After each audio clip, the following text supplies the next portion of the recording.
Waandishi wa habari za muda huu, natumaini ya kwamba mko salama, na nachukua nafasi hii kwanza kumshukuru Mwenyezi Mungu kwa afya aliyotupa na kutupa amani katika taifa lililo bora zaidi, Tanzania. Jina langu naitwa Prophet IPM, ni senior prophet wa huduma ya Embassy of God for All Nations iliyopo Tegeta Mbuyuni jijini Dar es Salaam. Nichukue nafasi hii kuwashukuru waandishi wa habari kwa nafasi hii ambayo mmenipa ya kuweza kuzungumza mawili matatu. Najua mna majukumu mengi sana ya kitaifa, kuhabarisha watu, kufikia watu, lakini mmeona vyema kuweza kuchukua nafasi hii kuweza kunisikiliza. Nachukua nafasi hii kuwashukuru sana. Nina maneno machache sana ya kuzungumza na nyinyi, hasa kwa msimu huu wa Pasaka. Kama ambavyo mnafahamu, nimekuwa nikizungumza maneno magumu sana katika social media, hasa katika maudhui ya mahubiri yangu.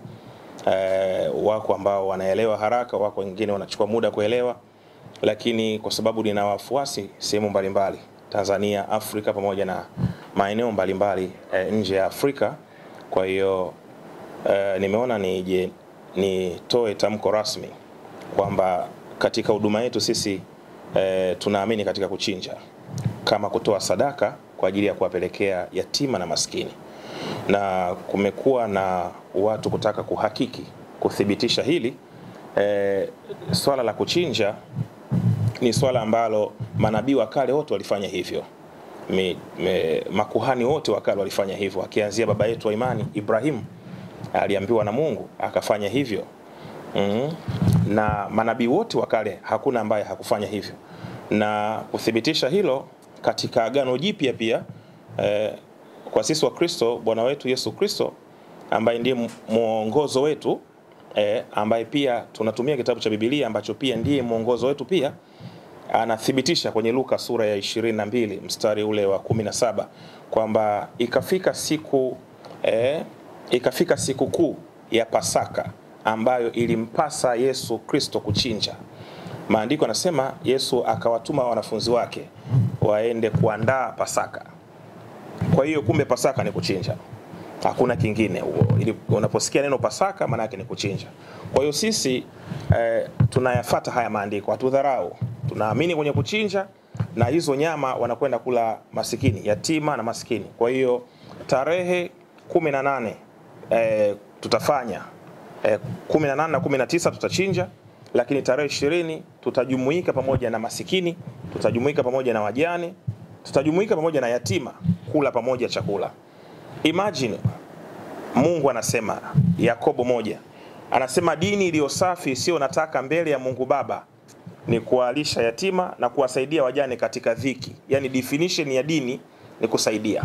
Kwa hiyo hatuwezi kufunga siku 40 alafu tukajifungia chumbani na watoto wetu wakati yatima analia pembeni. Sadaka hapaswi kula mchungaji zote. Sadaka lazima iwepo sehemu, zinaenda sehemu 3. Sehemu ya kwanza lazima iende kwa yatima, sehemu nyingine lazima iende kwa wajane. Kwa mimi Prophet IPM ninaamini dini ni kushika watu wasiojiweza. Kwa nimesema nifikishe ujumbe huu kwa dunia ili watu wasiwe na mashaka kwa wale ambao wananifuatilia, na hii sio sheria ya kulazimisha wale ambao hawaamini. Natoa ujumbe huu kwa wale tu ambao wanaamini maandiko na wanaamini Prophet IPM jumbe zangu ninazozileta. Basi sisi tuko tayari kufanya hivi, na Mungu wa mbinguni awabariki. Huo ndio ujumbe wangu kwa jamii. Asante sana. Program yangu mimi ninafanya hivi, huwa tunatembelea kwenye vituo vya watoto yatima sehemu mbalimbali, na tuna suspect kuchinja mbuzi zaidi ya 200 au 300 umo. Kwa hiyo nyama ni nyingi sana. Kwa hiyo kuna taratibu tutakayoifanya, kwa sababu tunataka kwenda kuwachukua watoto yatima kwenye vituo mbalimbali. Kituo ambacho kiko kule Mbande kule kina watoto 160 na vituo vingine ambavyo vimetuzunguka. Kwa hiyo wako ambao tutakwenda kuwachukua, lakini wale ambao hatutoweza kwenda kuwachukua basi tutatuma sadaka yetu. Lakini umegusia swala la kuchinja hilo. Unajua ni swali zuri, lakini kwenye kuchinja siamini kama inaweza ikaleta shida, kwa sababu tunakula vitu vingi sana. Tunakula supermarket vitu, si ndio? Kwa hiyo kwa taifa letu ile tukitaka kufuata hiyo sheria sana tutajikuta tunalala njaa, kwa sababu wakati mwingine Unafika Morogoro tu unakuta kuku anauzwa, si ndio? Uulize amechinja shekhe au amechinja maulama au amechinja nani, unakula tu. Sometimes unakuta mbuzi amechomwa hivyo hivyo. Kwa hiyo sidhani kama hilo linaweza likawa ni kikwazo kwa watu ambao tunawapelekea hivyo vitu kwa nia njema kabisa. Kafara sio jambo baya. Yesu mwenyewe alitolewa kafara. Shida ni definition, shida ni hilo neno kafara.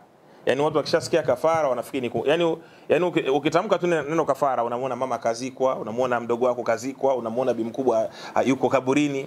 Neno kafara ni neno la Kiswahili tu, ni namna ya kutoa sadaka inayokuuma. Kwa hiyo sio dhambi watu kutoa sadaka zao. Kwa sababu watu wanatoa sadaka zao lengo ziwafikie masikini. Yani wewe uweze ukasema unampenda Mungu afu masikini humgusi. Unaelewa vizuri? Yani dini imeletwa duniani kugusa watu wasiofanyaje, wasiojiweza. Tunajenga shule, mwisho wa siku hizo shule badala tusaidie omba barabarani tunajinufaisha sisi wachungaji. Yani hela zote za shule sisi ndio tunafanya, tunatumia. Tunakuwa na magari kama msafara wa waziri wakati kuna masikini barabarani. Kwa hiyo dini imekuja duniani kuleta nini? Kuleta upendo, kushika watu wasiojiweza. Hiyo ndio purpose ya Mungu. Maandiko yamesema hivi, leteni zaka kamili nyumbani mwa Bwana ili pasikosekane chakula. Mchungaji lazima apate chakula. Unaelewa vizuri? Na maandiko yalikuwa yanasema hivyo mwanzoni kwa sababu wachungaji walikuwa wafanyi shughuli nyingine. Yaani walikuwa wao ni kanisa tu. Wao ni madhabahuni peke yake. Lakini sasa leo hii wachungaji wana miradi, wachungaji wana makampuni. Unaelewa vizuri? Sasa sio mbaya mchungaji kuendesha gari zuri au kuwa na maisha mazuri, lakini je, hali ya wanaowaongoza ikoje? Kwa sababu mimi naamini IPM, hali ya kiongozi ndio hali ya anaowaongoza. Kwa hiyo haiwezekani mimi IPM niwe na bilioni 2 benki, alafu ndani ya kanisa langu kuna yatima, ndani ya kanisa langu kuna wajane, kuna watu hawana maisha, nashindwa kuchukua hata milioni 200 niende Bagamoyo ninunue kiwanja labda heka 2 nianzishe project ya vijana, kwamba nyinyi vijana ndani ya kanisa project hii hapa, si ndio? Mfuge kuku au mfuge mifugo kwa ajili ya kutaka kuwainua vijana. Kwa hiyo mimi naamini katika upendo. Huwa ninasema siku zote Mheshimiwa Rais na Daktari Samia Suluhu Hassan ana msemo wake, anasema annasu shahidillah, kwamba watu ni mashahidi wa Mungu. Unapofanya jambo katika jamii, watu wana akili, watu wanaona, wanajua huyu ni mtumishi wa Mungu, haya ni manyanga. Unaelewa vizuri? Kwa hiyo mimi siwezi kuja hapa mbele ya media nikaanza kujitetea, jamani mimi niko real. Mimi niko real. Mwandishi wa habari mmoja aliniuliza swali, kwa nini unafuatiliwa na wanaume asilimia kubwa? Unaelewa vizuri? Nikamwambia mimi sifundishi mihemuko, sifundishi misisimko, kwamba pokea gari, pokea mume, pokea nyumba, no. Mimi nakufundisha sheria na kanuni za maisha. Alafu hizo sheria na kanuni za maisha wewe utazipima kwa akili yako. Anachokiongea IPM kina make sense au ni ujinga? Kwa sababu mimi IPM siwezi kuwa na akili zaidi ya watu milioni 70 katika taifa hili. Kwa watu wenyewe wataamua tu, watachagua okay, huyu jamaa yuko anachozungumza ni fact au ndo wale. Sababu huwezi kupinga uongo. Uongo upo duniani na 90% dunia imejengwa kwa uongo. Kwa hiyo ukweli ni mchache sana. Sasa huo ukweli wanaotakiwa kujua ni ninyi na sio mimi kuanza kujitetea na kadhalika.